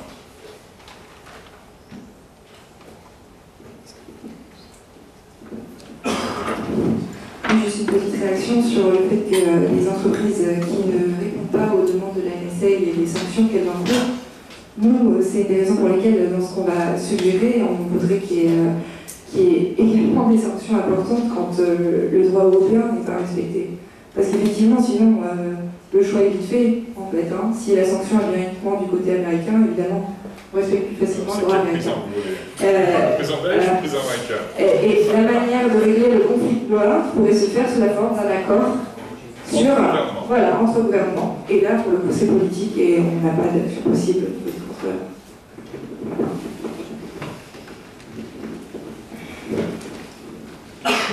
Je m'étais bien gardée de parler d'accord transatlantique. Non pas que j'ai des problèmes par rapport à ça, parce que je voulais faire une entrée en matière peut-être un peu plus neutre et reflétant la majorité du Parlement européen. On critique souvent le Parlement européen, on se demande souvent quelles sont les compétences du Parlement européen. Moi, j'ai été une adversaire du traité de Lisbonne, mais en même temps, je suis une pragmatique. Donc je reconnais que le traité de Lisbonne a donné des compétences supplémentaires au Parlement européen, notamment en ce qui concerne l'installation des accords internationaux et la colégislation complète sur tout le champ sécurité, justice et liberté. Donc le Parlement européen, sur ces questions-là, a des pouvoirs, encore faut-il qu'il les exerce et qu'il les exerce à bon escient. Alors j'ai défendu dans ma première intervention ce qui avait été fait par le Parlement européen. Je crois que sur l'accord transatlantique, nous avions une bonne occasion, effectivement, de, j'allais dire, mettre le marché avec les États-Unis, de faire réellement pression sur les États-Unis, pour que, enfin, la question de la protection des données soit abordée.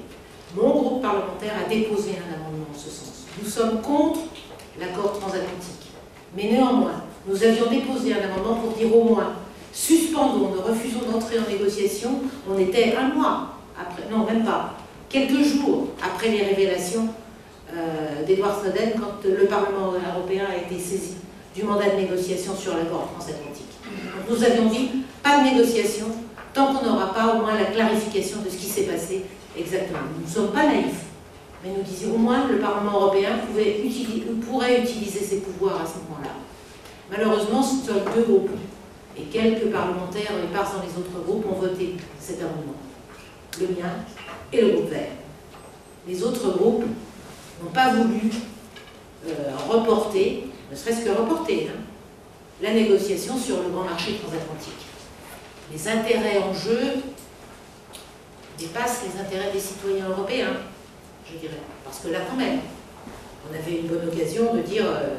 parce que le problème, effectivement, sur ces questions-là, c'est comment on oblige les États-Unis.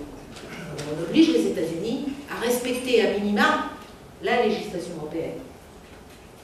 Et je pense que nous ne serions pas obligés de nous en prendre aux entreprises si nous avions d'autres possibilités.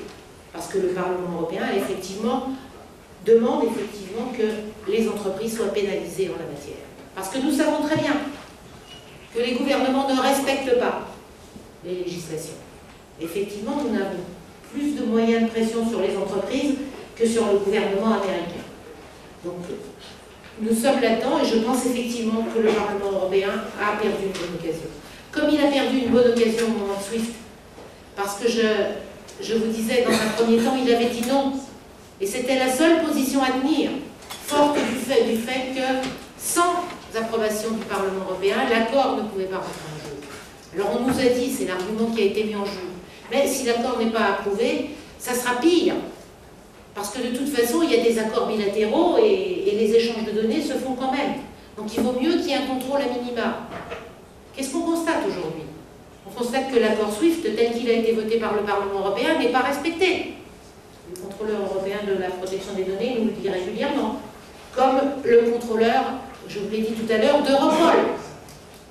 Alors quand on a des négociations avec les Américains, et que dans cette négociation, on met les partenaires européens de la lutte contre le terrorisme, sans mettre les partenaires européens de la protection des données, je pense qu'il y a un vrai problème. Quand on charge d'experts, qu'on nomme expert, l'Union européenne de l'expert, un certain juge Bruguière, le juge Bruguière est l'expert de l'Union européenne auprès des Américains en matière de protection des données. Enfin, je rêve. C'est un des champions de la lutte contre le terrorisme en France qui a bafoué toutes les législations les unes derrière les autres. Et c'est à lui qu'on fait confiance. Alors c'est pas très étonnant après qu'on ait des rapports qui soient...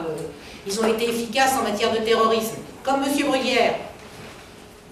Quand on sait que dans les affaires qui ont été citées, les affaires qui sont citées par la Commission européenne, le Sénat américain nous dit qu'il n'y a pas de preuve de l'efficacité de ces dispositions. On a peut-être arrêté un terroriste. On n'a empêché aucun des attentats, ni à Madrid, ni à Londres. Le seul moment où ces législations sont efficaces, c'est pour poursuivre les coupables. Alors, oui, tant mieux, mais il n'y a pas besoin de ces transferts massifs de données. Il n'y a pas besoin de ces transferts massifs des données qu'on cible. Et moi, j'ai travaillé sur, avant de devenir députée européenne, sur le réseau Edwige, qui était, là aussi, un fichage généralisé de la population. Les policiers français disaient, on n'a pas besoin de fichage généralisé. On a besoin qu'il y ait des êtres humains qui soient capables d'analyser les éléments qui sont mis en avant. Parce qu'on fait confiance aux nouvelles technologies. Très bien, ça peut être génial, les nouvelles technologies. Parenthèse, protégez-vous, vous d'abord. La meilleure prévention, c'est de se protéger soi-même. Parce qu'autrement, ce que vous mettez sur les systèmes Internet, quels que soient les systèmes de protection des données, un jour ou l'autre, ça peut vous revenir en travers de la figure. Le meilleur moyen de se protéger en la matière, c'est la prévention. Madame a raison. Quand vous voyez une alerte géolocalisation, faites attention. Faites attention. Alors, le moyen de prévention des entreprises, maintenant, c'est qu'on a effectivement une alerte géolocalisation. Mais on a le choix entre refuser la géolocalisation et refuser l'application, ou accepter l'application et accepter la géolocalisation. Parce que les alertes, elles sont comme ça. Je sais, je viens d'en refuser plusieurs. C'est du quotidien. En même temps, j'ai répondu d'une certaine façon aux deux, parce que le moyen de pression avec les États-Unis, il est là, et les moyens de contrôle, ils sont là. Donc, le Parlement européen, oui, a une responsabilité à jouer. Et moi, je souhaite qu'il le respecte jusqu'au bout. et qu'on ne soit pas sans arrêt, non pas dans des compromis, mais trop souvent dans du réalisme politique, qui n'a de réalisme en réalité que le nôtre, parce que le réalisme de politique, c'est du compromis entre intérêt économique et protection des données des citoyens. Et moi, dans ces cas-là, je choisis les citoyens. Merci Madame. Comme vous l'avez dit, les institutions sont multiples et comme mon propos l'illustre, le Parlement est une institution pluraliste également. Donc il y a différents avis qui se sont combattus peut-être sur ces sujets-là. Moi, ce que je peux vous dire, c'est que le commencement des négociations, c'est une décision qui relève des compétences de la Commission. Donc c'est la Commission qui a pris la décision de ne pas suspendre les négociations. Sur ce point, il y a une raison très claire. C'est une erreur, je pense, fondamentale de penser que ces négociations sont un levier que l'Union européenne a avec les États-Unis. Je pense que c'est une représentation des choses qui ne correspond pas à la réalité. L'Union européenne ne s'est pas lancée dans des négociations commerciales avec les États-Unis pour faire plaisir aux États-Unis.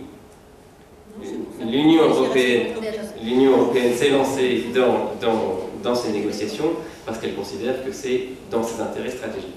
Il y a plusieurs aspects à ces négociations, je ne vais pas m'étendre trop, mais il y a les aspects commerciaux directs, mais au-delà de ça, il y a une dimension totalement stratégique qui est la capacité, dans 20 ans, dans 30 ans, à être, avec les États-Unis, en capacité de fixer les normes dans lesquelles, les normes et les standards dans lesquels le commerce mondial se développe. C'est un point absolument essentiel face à la montée d'autres joueurs sur la scène commerciale comme la Chine et l'Inde. Donc, la position de la Commission, elle est simple, c'est-à-dire de dire la protection des données et les questions soulevées en matière de protection des données par ces problématiques sont des vraies questions qui doivent être traitées pour leur propre mérite. Le jour où on a ouvert les négociations sur les négociations commerciales avec les États-Unis, on a ouvert les négociations dans le cadre du groupe de travail sur la protection des données. Groupe de travail d'ailleurs qui comprenait à la fois des représentants des experts venant du monde de la sécurité et des experts venant de la protection des données, y compris au niveau européen, puisqu'il y avait le président du comité de l'article 29, dont on a entendu parler tout à l'heure. Donc voilà, ce sont deux processus parallèles, les deux sont importants, mais l'accord commercial et les négociations commerciales sont d'une telle complexité qu'on ne peut pas commencer à chaque fois qu'il y a un désaccord à prendre les négociations en otage, ce qui irait à l'encontre de nos propres intérêts.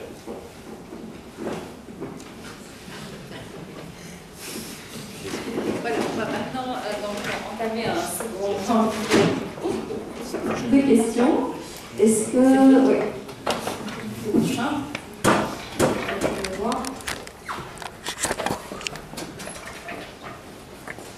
Oui. Bonjour.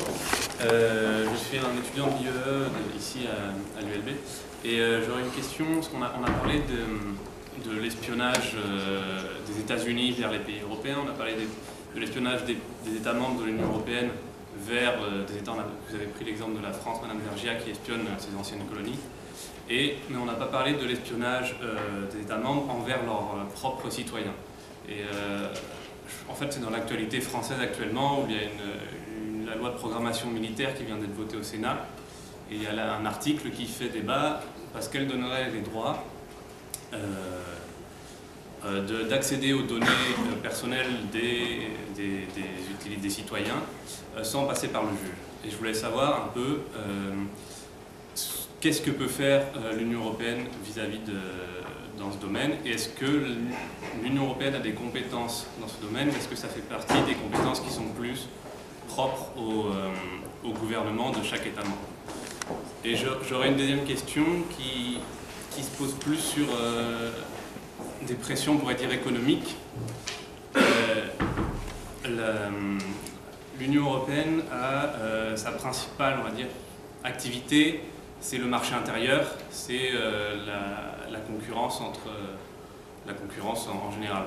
Est-ce qu'on ne pourrait pas avoir comme donner comme, comment on pourrait dire, est-ce qu'une pression qu'on ne pourrait pas exercer, ça serait favoriser des entreprises qui s'engagent ou qui font leur marché sur la protection des données?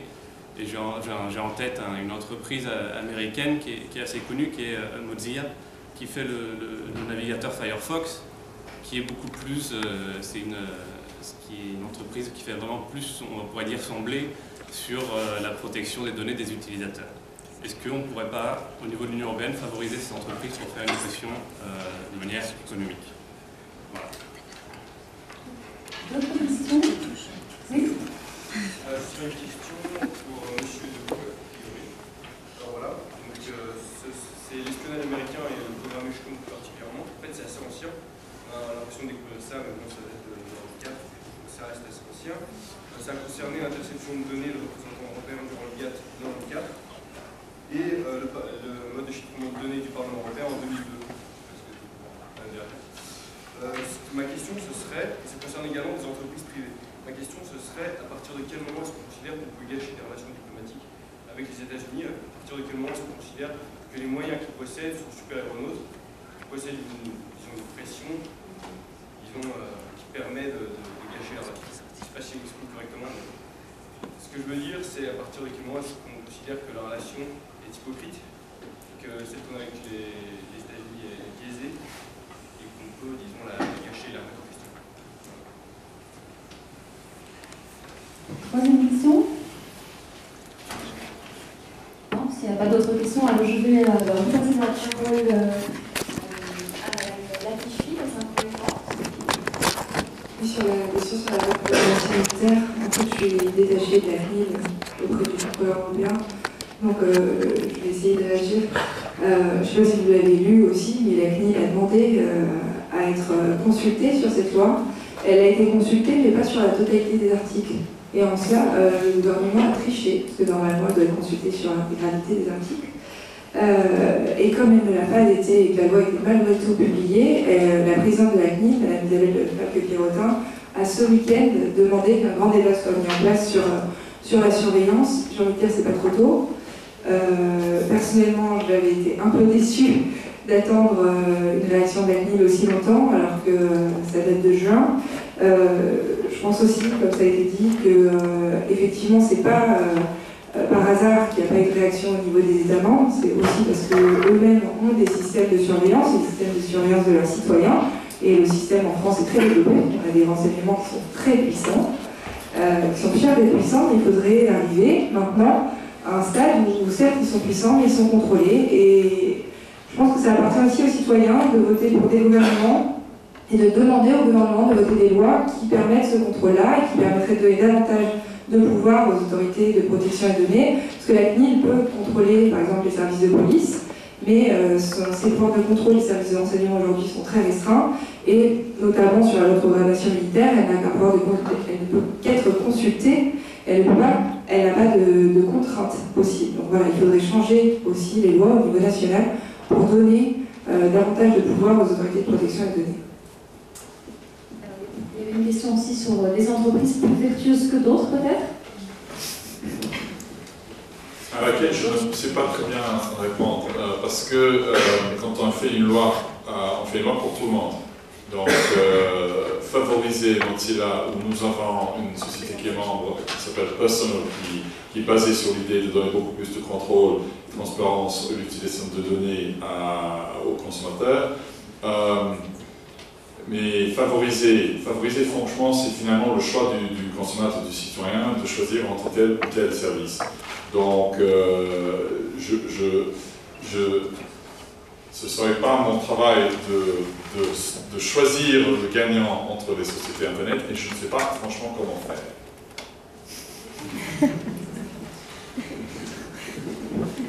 Il y avait une interpellation de M. Merci. Vous avez mentionné le réseau Echelon, ça fait un peu low-tech maintenant, mais ça existe toujours, ça s'appelle Fondsat maintenant, c'est la captation des signaux satellites.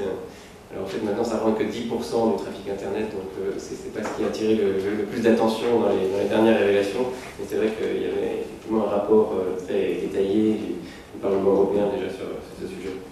Sur votre question, à partir, vous me dites si je comprends bien, à partir de quel niveau d'espionnage est-ce que ça affecte la relation entre les pays? C'est ça la question?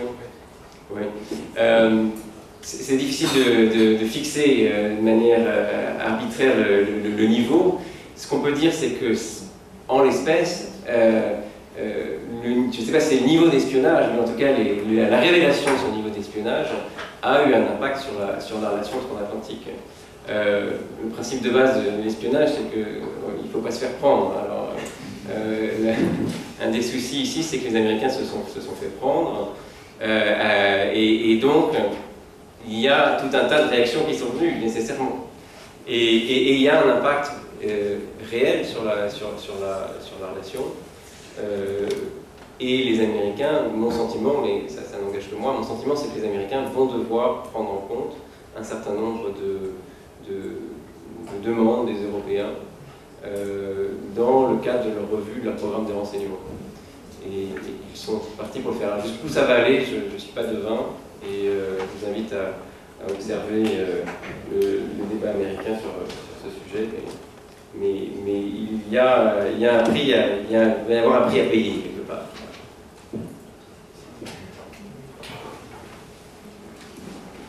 Et d'autres interventions ou commentaires concernant les questions? Non, je peux. Oui, donc quelqu'un décide de dire. Voilà, comme ça vous inspire.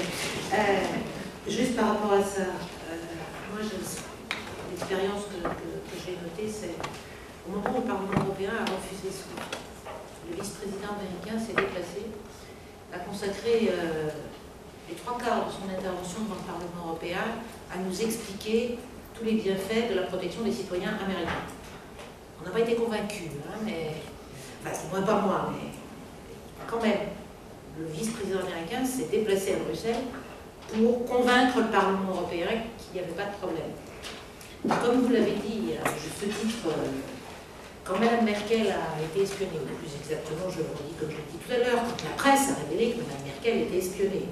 On ne peut pas croire que Mme Merkel ne savait pas que les révélations du mois de juin ne mettaient aucun citoyen américain, européen à l'abri, fût-elle chancelière, membre du gouvernement, membre du Parlement européen, membre du Conseil, hein, puisque Edward Snowden a révélé que même le Conseil européen était espionné. Donc, quand Mme Merkel a réagi avec le gouvernement français, le gouvernement espagnol, avec des degrés, hein, certains se sont contentés de demander poliment à l'ambassadeur américain de venir leur rendre visite. Il y a eu des réactions un peu plus... Mais ça a provoqué une réaction aux États-Unis. Donc je pense qu'il y a effectivement une question de rapport de force. Et qu'on n'est pas dans quelque chose qui est... comment dire... sur lequel on n'a pas de prise. Encore faut-il qu'on l'exerce au bon moment et dans les mêmes conditions. Mais encore faut-il que nos propres gouvernements ne soient pas intéressés au système global. Parce qu'effectivement, on se cache derrière le secret défense. Pour nous dire, circuler, il n'y a rien à voir. Mais si, justement, il y a à voir. Il y a à voir parce que les méthodes qui sont utilisées par les gouvernements actuellement, qu'ils soient de ce côté ou de l'autre de l'Atlantique, ne sont pas acceptables.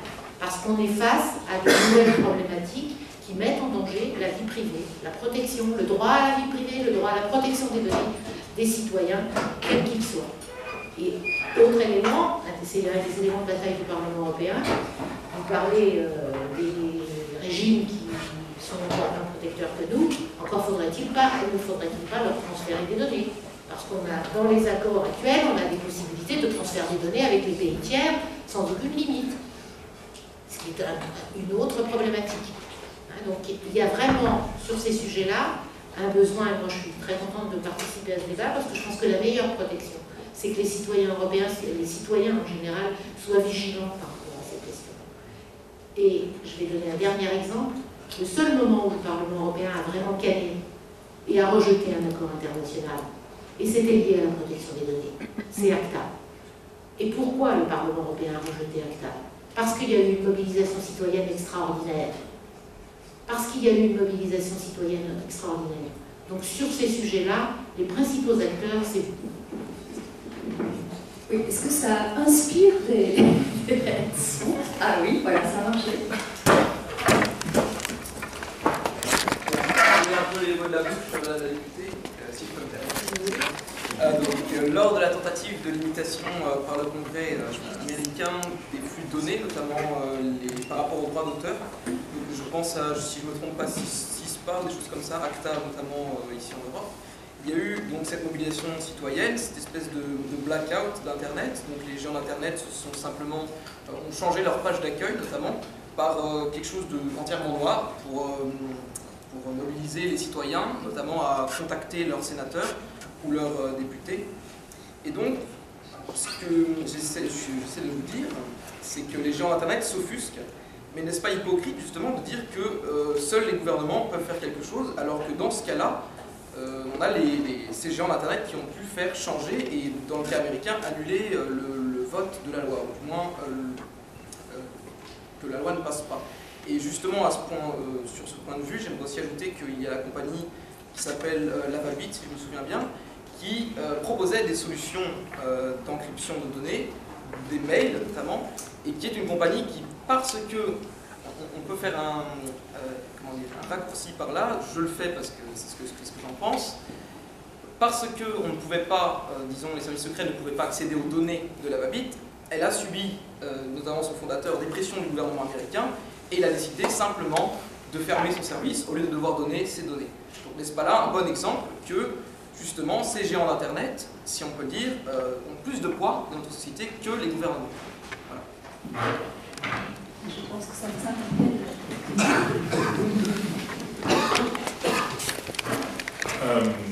Oui, j'ai suivi de proche ce qu'ont fait ce et le secteur privé au moment d'ACTA et de SOPA PIPA aux États-Unis avant que ACTA n'est arrivé en Europe.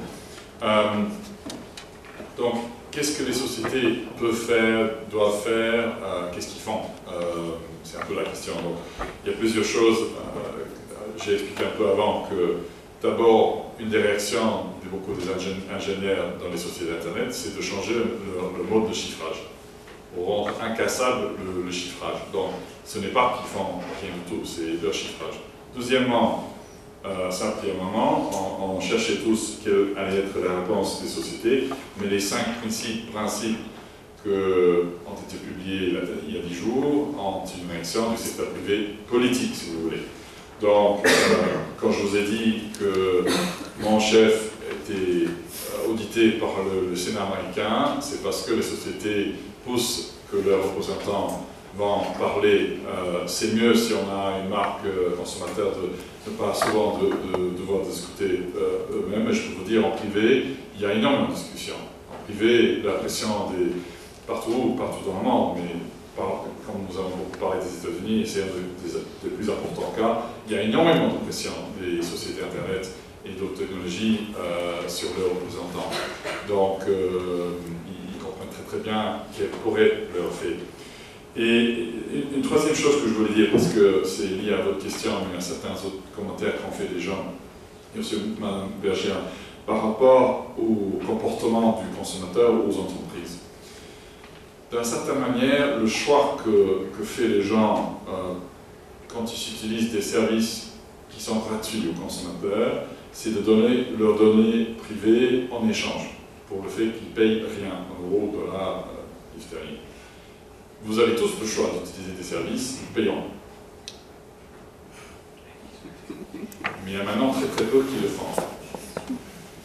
Donc, je ne vais pas essayer de prévoir quel sera l'effet du marché, mais il est bien possible que certains acteurs privés changent le modèle ou arrivent sur un marché qui ont un modèle différent, qui est un modèle payant, qui veut dire qu'il y aura moins de données privées transférées en accord pour le service.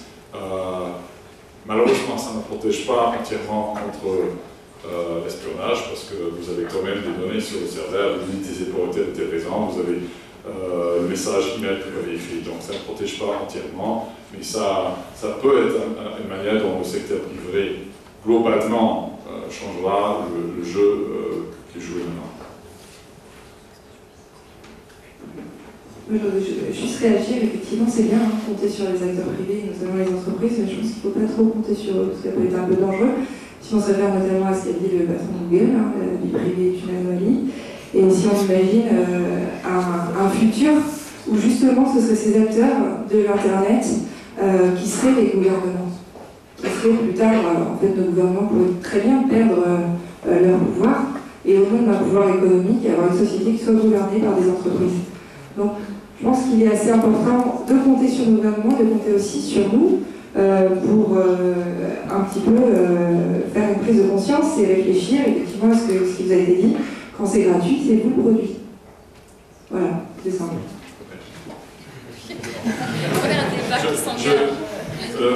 Le secteur privé, le secteur Internet ou n'importe quel autre secteur ne sera que le gouvernement si le gouvernement s'endort.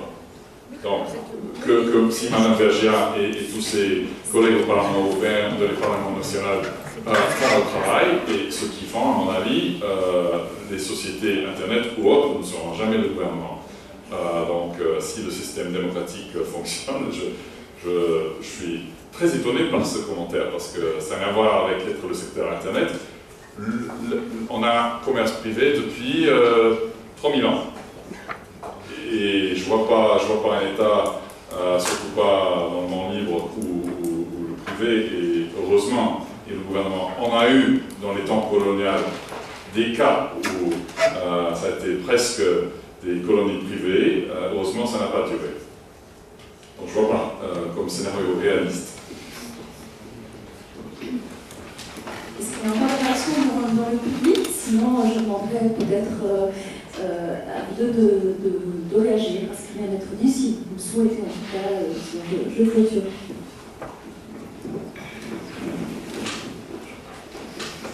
C'est intéressant la façon de répondre des uns et des autres.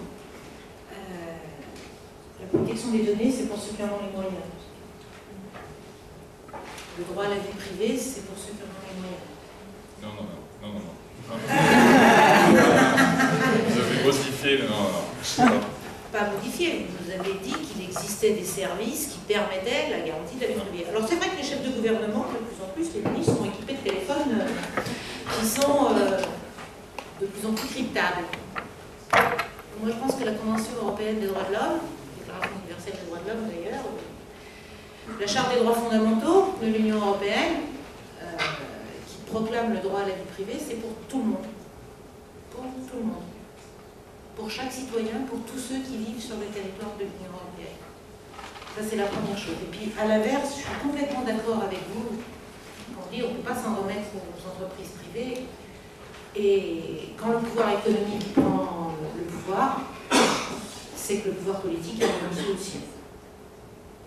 Et je crois qu'en ce moment, c'est plus que jamais vrai. Donc, moi je dis très souvent, ça fait 40 ans qu'on dérégule tous azimuts pour laisser libre cours au système économique. Donc sur ces questions-là, comme sur d'autres, bien évidemment, les meilleurs protecteurs des citoyens, normalement, ça doit être les États. Mais on est dans un système aujourd'hui où malheureusement, ça dérégule. Donc je le redis, parce que c'est un des fondamentaux, c'est aux citoyens d'agir. Parce que les gouvernements reculent, prennent des dispositions quand les citoyens agissent. Et les sociétés, les entreprises privées font pareil. Parce que quand il y a une pression, quand ça sort trop dans la presse, quand les allégations chères à la Commission, parce que on nous a dit quand même que c'était juste des allégations dans la presse, et qu'on pouvait se contenter d'allégations dans la presse. Nous, on dit qu'il faut vérifier ces allégations. Et ce n'est pas juste dans le dialogue entre autorités qu'on peut y arriver. Donc oui, c'est aux citoyens d'être vigilants, c'est aux citoyens de continuer à faire pression. Les pages noires, c'est un bon moyen, hein, et il y a d'autres systèmes. On a eu le privilège au Parlement européen de se faire hacker pour révéler les failles de Microsoft. Hein, parce que notre système Wi-Fi grâce à une faille de Microsoft, pouvait être hacké. Je pense que ce hacker nous a rendu grand service, et d'ailleurs ce qu'il cherchait à faire. Donc c'est par des actions de ce genre que je pense qu'il y a de la prise de conscience. Parce que oui, il y a besoin plus que jamais de citoyenneté, notamment dans l'Union européenne, parce qu'il y a des grands principes dans les traités européens, ça serait peut-être bien qu'ils soient mis en œuvre, comme les principes économiques. Merci. Oui, je crois que vous avez beaucoup parlé dans vos propos d'un aspect des discussions duquel je n'ai pas du tout parlé, qui étaient les discussions sur l'accord SWIFT en particulier, qui ont suivi un canal particulier. Et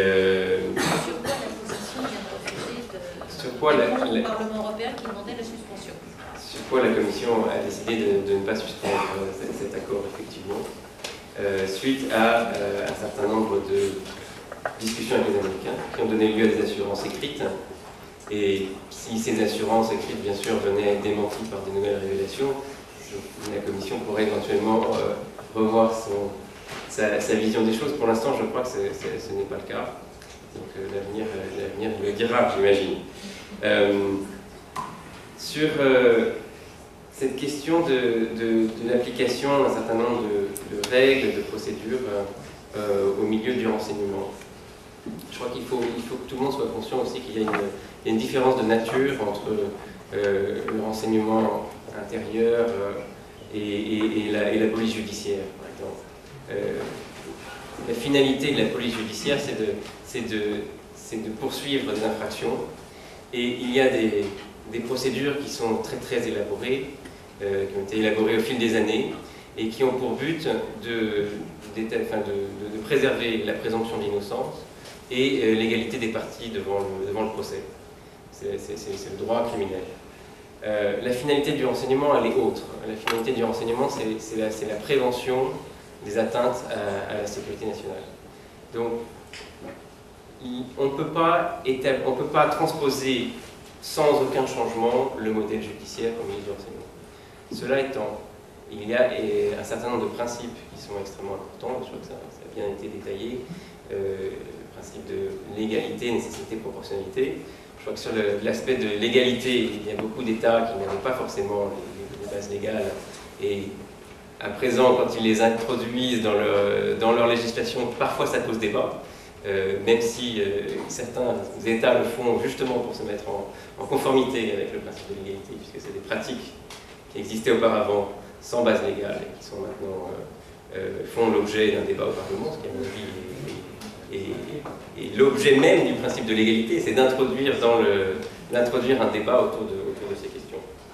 Donc il faut avoir ça en tête, il y a une différence de nature, l'espionnage ne va pas disparaître demain, simplement ce que l'on peut faire, c'est essayer de rapprocher la manière dont la sécurité nationale est définie, le champ de la sécurité nationale est défini, et je crois que ce qui ressort un peu de ces discussions, c'est qu'il ne suffit pas, ou il ne suffit plus d'invoquer la sécurité nationale pour s'exonérer des règles. Je pense qu'un point important, c'est que de plus en plus, il faudra effectivement démontrer la sécurité nationale.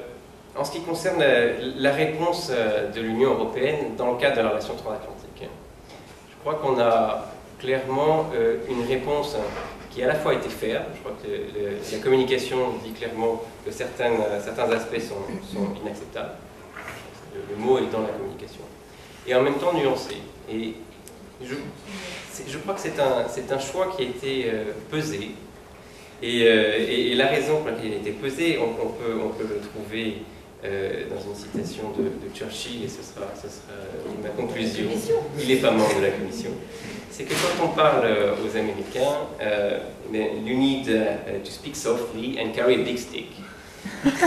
Il y a dans cette communication des gros bâtons, mais qui sont présentés de manière subtile et avec un ton tout en douceur. Je vous remercie. Donc vous vous rendez compte que nous n'avons pas tout à fait épuisé effectivement tous les problèmes et les tenants et aboutissants de ce débat. Mais en tout cas, il nous reste à remercier très chaleureusement les 4 intervenants de ce soir qui ont non seulement respecté leur temps de parole, et présidente de séance, c'est important, mais surtout ont, par leurs interventions, donné des éléments qui permettront, j'en suis sûre, aux étudiants que vous êtes, de comprendre un peu mieux ce dont il s'agit, de comprendre aussi quels sont les enjeux propres pour l'Union européenne, et puis en tant que citoyen, bien sûr, aussi de vous positionner et de continuer à réfléchir sur ce que j'avais présenté à l'introduction comme un enjeu démocratique majeur. Merci aussi, bien sûr, à toute l'équipe de Eyes on Europe pour cette organisation.